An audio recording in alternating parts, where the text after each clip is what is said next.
कहानी की शुरुआत होती है और हमारे सामने आता है समंदर के बीचों बीच का दृश्य। समंदर के अंदर हम एक आदमी को देखते हैं जिसका नाम है फिन। फिन के साथ उसका एक साथी भी है। अभी ये लोग यहाँ पर एक खोए हुए जहाज को ढूंढने आए हैं जिसका नाम है ऑरेलिया। ये जहाज सन 1715 में गायब हो गया था, जिसके अंदर स्पेनिश खजाना था जिसे लोग क्वींस डॉरी के नाम से भी जानते हैं, यानी रानी का दहेज। ये खजाना कितना बेशकीमती है इसका कोई अंदाजा भी नहीं लगा सकता। फिन को बहुत समय हो गया इस खजाने को ढूंढते हुए और आज वो ऑरेलिया जहाज को ही ढूंढ रहा है। उसके पास एक ड्रिलिंग मशीन है जिसकी मदद से वो पता लगाने की कोशिश कर रहा है कि आखिर ऑरेलिया कहाँ दबा हुआ है। ये अपनी ड्रिलिंग को ऐसे ही जारी रखते हैं। तभी ऊपर हम इनके मशीन को देखते हैं जिसमें आग लग जाती है और धीरे धीरे करके इनके पूरे छोटे से जहाज पर भी आग लग जाता है और एक वक्त के बाद जहाज ब्लास्ट होता है, फिर गिरता है नीचे पानी में, जिसके झटके बहुत ही तेज होते हैं। ये झटका इतना तेज होता है कि फिन के हाथ में एक टूटा हुआ प्लेट आता है। प्लेट को देखने के बाद वो समझ जाता है कि ये प्लेट क्वींस डॉरी का ही हिस्सा है, यानी कि वो बिल्कुल सही जगह आया है। खजाना यहीं पर कहीं आसपास है। वो खुश होकर के आता है ऊपर, तब वो देखता है कि उसका जहाज गायब हो गया।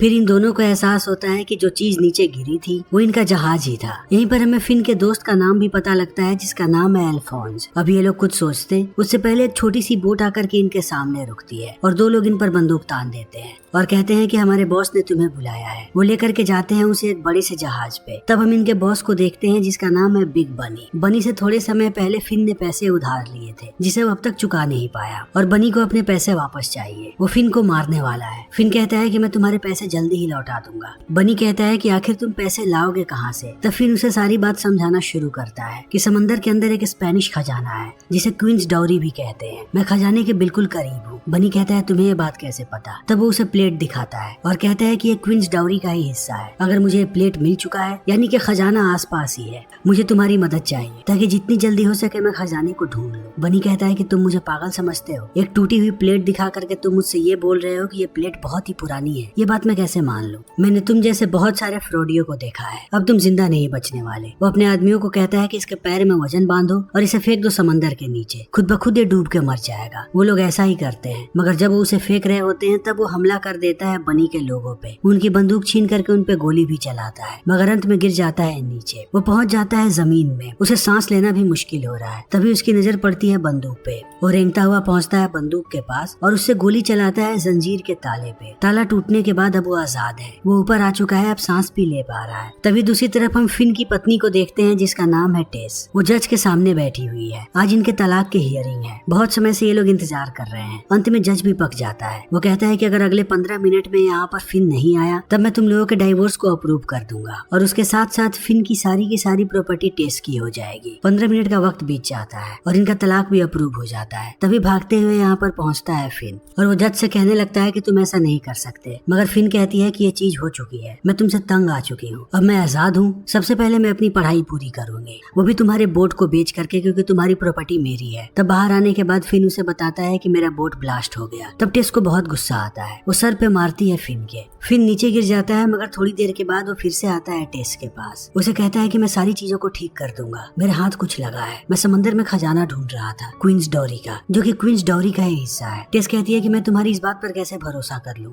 तब वो कागज पर एक लोगो बना करके दिखाता है कि मैंने इसी लोगो को देखा था प्लेट पे। टेस इस लोगो को पहचानती है। वो उसे कहती है कि वो प्लेट कहाँ पर है। फिन कहता है कि अभी मेरे पास नहीं है। तब वो भड़क जाती है, कहती है कि तुमने मुझसे फिर से झूठ बोला है। इस बार मैं तुम्हारे बहकावे में नहीं आने वाली। इतना कह के वो निकल जाती है। टेस को सच में पैसे चाहिए। वो पहुंच जाती है अपने पुराने बॉस के पास जिसका नाम है नाइजल हनीगट। वो पैसे इकट्ठा कर रही है ताकि वो अपनी पढ़ाई को पूरा कर सके, मगर इस काम के लिए अब टेस को काम करना पड़ रहा है एक यॉट पे जो कि शहर से दूर है। जब वो नाइजल के साथ जा रही होती है तो वो पूछती है कि हम कहाँ जा रहे हैं। वो बताता है कि मेरी बेटी आने वाली है जिसका नाम है जेमा। जेमा को इस आइलैंड पर जाना है, इसलिए हम उसके पास जा रहे हैं। थोड़ी देर के बाद वो चॉपर से आएगी। तभी दूसरी तरफ हम फिन को देखते हैं जो एक बार में बैठा है अपने दोस्त अल्फोंस के साथ। वो उसे पूरी बात बताता है कि मुझे कैसे भी उस खजाने को ढूंढना है, लेकिन खजाने को ढूंढने में बहुत सारा पैसा लगेगा। बनी ने पैसे देने से मना कर दिया। मुझे कोई और फाइनेंसर चाहिए। अल्फोंस कहता है कि एक आदमी है जिसका नाम है नाइजेल, और नाइजेल अभी यहाँ पर आया हुआ है। वो एक यॉट से आगे बढ़ रहा है आइलैंड की तरफ। उसकी बेटी यहाँ पर आने वाली है जिसका नाम है जेमा। वो एक चॉपर से आएगी। अगर तुमने जेमा को पटा लिया तब उसका बाप डेफिनेटली पैसे दे देगा। फिन को ये आइडिया सही लगता है। वो जाने लगता है समंदर की तरफ। तभी उसकी नजर पड़ती है एक चॉपर पे। वो देखता है कि चॉपर से जेमा बाहर आई है और एक छोटे से बोट में बैठ करके वो जा रही है नाइजेल के पास, और फिन भी उसके पीछे पीछे जाने लगता है। तभी वो देखता है कि जेमा का हेड हवा में उड़ जाता है। वो समझ जाता है कि यही सही मौका है जब वो जेमा से दोस्ती कर लेगा। वो धीरे धीरे आगे बढ़ता है उसके हेड की तरफ और हवा में कूद जाता है पकड़ने के लिए। हेड तो उसके हाथ में चली आती है। तभी जेमा की बोट आकर के हिट करती है उसके छोटे से बोट को और वो बेहोश हो जाता है। तब जेमा और उसके आदमी उठा के उसे लेकर के आते हैं नाइजल के यॉट पे। जेमा अपने पिता से कहती है कि इस आदमी ने मेरी हेड बचाने के लिए अपनी जान को जोखिम में डाल दिया। ये एक बहुत ही अच्छा इंसान है। नाइजल भी इस चीज को देखने के बाद खुश है। वो फिन को कहता है कि तुम यहीं रुक जाओ और रात में हमारे साथ डिनर करो। फिन भी यही चाहता था, मगर रात में जैसे ही ये लोग डिनर टेबल पे बैठते हैं, यहाँ पर टेस आती है खाना लेकर के। वो फिन को देखते ही भड़क जाती है और चिल्लाना शुरू कर देती है। तब नाइजल इन दोनों को बैठाता है और पूछता है कि क्या दिक्कत है। तब ये लोग बताते हैं कि ये लोग पति पत्नी हुआ करते थे, मगर अब इनका तलाक हो गया है। अब नाइजल इनके काम के बारे में पूछता है। तब फिन बताता है कि उसका काम ही है छुपे हुए खजाने को ढूंढना। वो बताना शुरू करता है कि सन 1715 में यहाँ से एक खजाने का बोट निकला था जिसका नाम था ऑरेलिया, और वो बोट यहीं पर डूब गया पूरे के पूरे खजाने के साथ। नाइजल कहता है कि आखिर लोगों को पता कैसे लगा कि वो जहाज अभी भी इधर ही है और वो पूरे तरीके से गायब नहीं हुआ। तब पूरी कहानी सुनाना शुरू करता है फिन। कहता है कि ऑरेलिया सबसे खतरनाक जहाजों में से एक था जो किसी भी तूफान को छोड़ करके निकल सकता था। जब ऑरेलिया निकला था तब उसके साथ और भी बहुत सारे जहाज थे। सारे के सारे डूब गए और लोगों को लगा कि ऑरेलिया भी डूब गया है। मगर ठीक उसके 3 साल के बाद ऑरेलिया के कैप्टन को बाहर देखा गया था, जिससे इस बात की पुष्टि हो गई कि वो जहाज बच गया था और उसी कैप्टन ने जहाज को कहीं छुपा दिया समंदर के अंदर। और हाल ही में मुझे उसका सबूत मिला। जब मैं अंदर खुदाई कर रहा था तब मुझे एक प्लेट मिला जो कि उसी खजाने का हिस्सा था,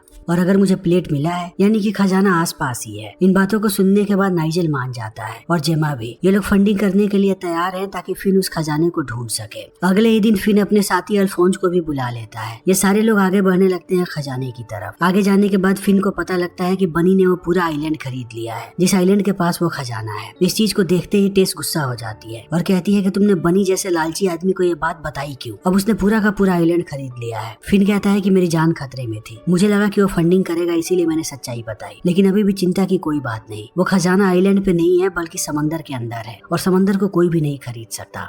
अब फिन उन्हें उस जगह पे लेकर के जाने लगता है जहाँ पर उसे प्लेट मिली थी। तभी वो देखता है कि यहाँ पर पहले से एक बोट है। दूरबीन से देखने के बाद उसे एक आदमी नजर आता है जिसका नाम है मो फिच। फिच कभी गुरु हुआ करता था फिन का। ये दोनों चिल्ला करके बात करने लगते हैं और एक दूसरे को कहते हैं कि ये खजाना तुम्हारा नहीं है। तब अंत में निश्चय होता है कि जो इस खजाने को पहले ढूंढेगा वो खजाना उसका हो जाएगा। फिन बिल्कुल भी वक्त नहीं गवाता और वो कूद जाता है समंदर में। अंदर जाने के बाद वो देखता है कि जहाँ पर उसे प्लेट मिला था वहाँ पर फिच के लोग चारों तरफ बॉम्ब लगा रहे हैं ताकि वो निचली सतह को उड़ा दे। अगर नीचे कोई खजाना होगा तब उन्हें दिख जाएगा। बॉम्ब लगाने के बाद वो लोग जैसे ही ऊपर आते हैं फिन चला आता है आगे और बॉम्ब के वायर्स को काटने लगता है। तभी फिच की नजर पड़ जाती है फिन पे। वो अपने आदमियों को कहता है कि अभी बटन मत दबाना, नीचे फिन है वो मर सकता है। इसी बीच फिन देखता है कि उसके सामने एक तलवार है। यह स्पेनिश तलवार है जो खजाने का हिस्सा है। तभी फिच का आदमी मजाक मजाक में बटन दबा देता है और एक बड़ा सा बॉम्ब फटता है जिससे फिन आकर के गिरता है सीधा फिच की बोट पर और वो तलवार जाकर के गिरती है नाइजल के यॉट पे। फिच अब यहाँ पर फिन की बहुत धुलाई करता है और धुलाई करने के बाद छोड़ देता है।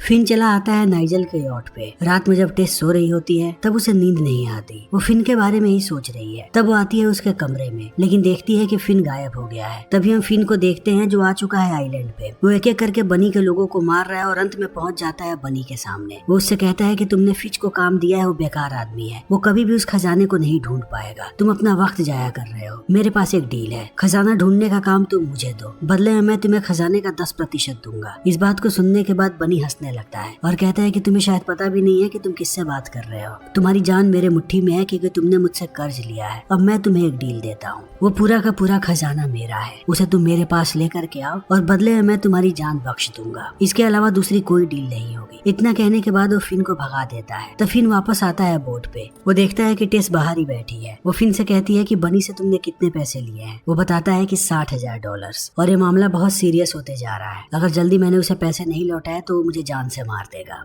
अब जितनी जल्दी हो सके हमें खजाने को ढूंढना पड़ेगा। अगले दिन ये सारे लोग समंदर में नीचे उतर जाते हैं खजाने को ढूंढने के लिए, मगर इन्हें कहीं भी वो जहाज नजर नहीं आता। शाम में थक हार करके ये सारे लोग बैठ जाते हैं। सब अब हार मान चुके हैं। इन लोगों ने हर एक जगह के चप्पे चप्पे को छान मारा, मगर इन्हें कहीं भी बोट नजर नहीं आया। सारे लोग सवाल पूछते हैं फिन से। फिन कहता है कि यहाँ का पानी सबसे ज्यादा साफ है। अगर जहाज नीचे होता तो किसी न किसी को अब तक जहाज दिख गया होता, यानी कि जहाज यहाँ पर है ही नहीं। वो कहीं और है। अभी इनकी बातें चल ही रही होती है, तभी नाइजेल के यॉट का कैप्टन आता है और इन्हें कहता है कि समंदर में तूफान आने वाला है, इसीलिए हमें उत्तरी बीच की तरफ जाना पड़ेगा। इस बात को सुनने के बाद फिन सोच में पड़ जाता है और भाग करके आता है कैप्टन के पास। उससे कहता है कि अगर समंदर में तूफान आ रहा है तो तुम उत्तरी बीच की तरफ ही क्यों जाना चाहते हो? वो कहता है क्योंकि वहाँ पर चट्टान नहीं है और सबसे ज्यादा हम सुरक्षित वहीं पर होंगे। इस बात को सुनते ही फिन कूदने लगता है और कहता है कि यही असली राज की बात है। उस कैप्टन ने भी यही किया होगा, वो ऑरेलिया को लेकर के गया होगा उत्तरी बीच पे, यानी सारा का सारा खजाना वहीं पर है। ये लोग बिना वक्त गंवाए वहाँ पहुँचते हैं और रात में ही उतर जाते हैं पानी में।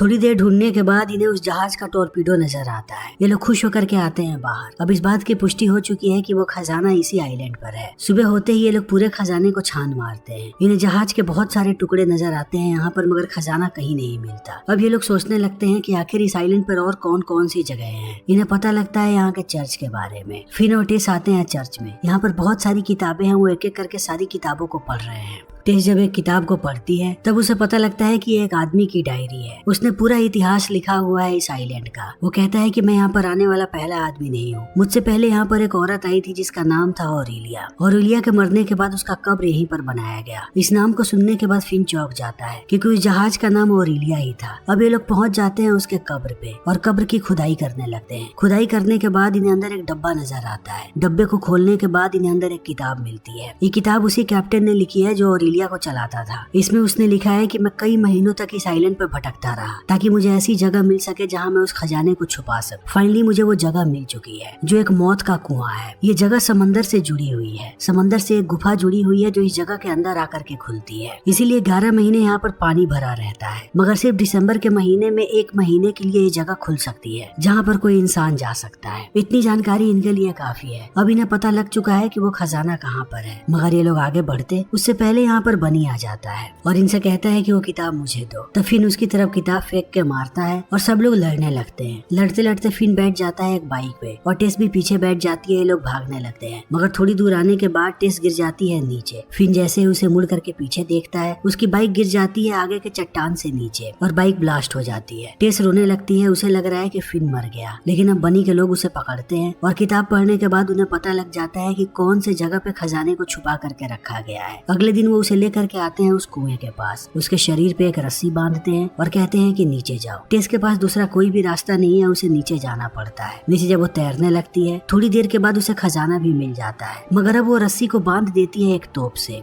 वो देखती है कि जब भी समंदर की लहरें आती हैं ऊपर पानी का फुहारा जाता है जो बहुत ही तेज होता है। तब वो खजाने का एक डब्बा उठा लेती है अपने हाथ में। जैसे ही फुहारा आता है खजाने का डब्बा जाता है ऊपर और हर तरफ सोने के सिक्के फैल जाते हैं, जिसे देख करके सबको इस बात की पुष्टि हो जाती है कि खजाना नीचे ही है। अब बनी के 2 लोग नीचे कूद जाते हैं खजाने को बाहर लाने के लिए। वहीं दूसरी तरफ हम देखते हैं कि फिच अभी भी जिंदा है। वो सबसे पहले कॉल करता है फिच को और उससे मदद मांगता है और भाग करके चला आता है इस जगह पे। उसे जैसे ही बनी देखता है गोलियां चलाना शुरू कर देता है, मगर फिन ने देख लिया है कि टेस नीचे कुएं में है। वो भी नीचे कूद जाता है उसे बचाने के लिए। उसे जिंदा देखने के बाद टेस बहुत ही ज्यादा खुश है। इन्हें पता है कि पानी का प्रेशर फिर से आने वाला है। ये लोग जा करके एक चट्टान से चिपक जाते हैं। वहीं बनी का एक आदमी खजाने का एक बॉक्स लेकर के चला आता है ऊपर बनी के पास। बनी उससे पूछता है कि तुम्हारा साथी कहाँ पे है? वो कहता है कि वो अभी भी नीचे ही है। तभी पानी का फुहारा फिर से ऊपर आता है और फुहारे में इन्हें खून नजर आता है। ये लोग समझ जाते हैं कि इनका साथी मारा गया। इन लोगों को लगता है कि इनके साथी को फिन ने मारा है, जबकि पानी के फुहारे के साथ उनका साथी जब ऊपर आ रहा था तब वो चट्टान से टकरा गया क्योंकि प्रेशर बहुत ही तेज था।